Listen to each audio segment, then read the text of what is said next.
আচ্ছা, দাজ্জাল এখন কোথায় আছে?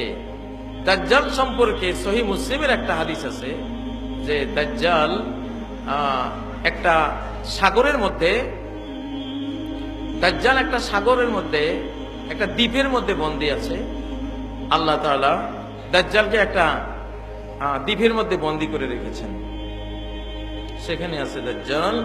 এটা তামিমে দারি রাদিয়াল্লাহু তাআলা আনহু তিনি একদিন সামুদ্রিক ঝড়ে পড়ে তিনি কোথায় কোন দ্বীপে, অজানা দ্বীপে চলে গিয়েছিলেন। তো সেখানে গিয়ে দাজ্জালের সাথে সাক্ষাৎ হয়েছিল ওনার গ্রুপের।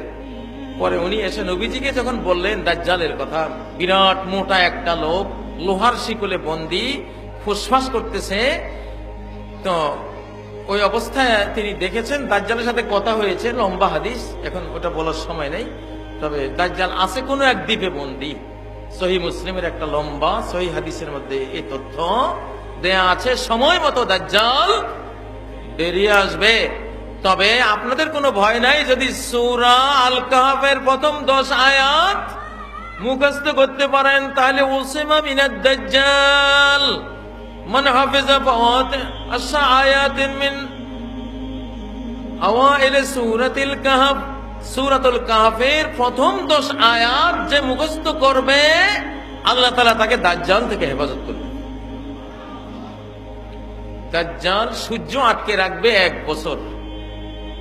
1 বছর সূর্য আটক করে রাখবে। 10টা 11টার মতো বেজে থাকবে, সূর্য ডুববেও না আর উঠবেও না, একখানে থাকবে। 1 বছর এই অবস্থায় থাকবে। সাহাবীরা জিজ্ঞাসা করলেন, ওই 1 বছরের নামাজ পড়বো কেমনে? নবীজি বলেন, উকদুরু লাহু কাদারা, নামাজের টাইম ঠিক করে করে তোমরা নামাজগুলি পড়ে নেবা। ফজর থেকে জোহর কত ঘন্টা পরে হয়, জোহর থেকে আসর কত ঘন্টা পরে হয়, আসরের পরে মাগরিব কত ঘন্টা পর, মাগরিব থেকে এশা কত ঘন্টা পর, একটা অনুমান আছে না?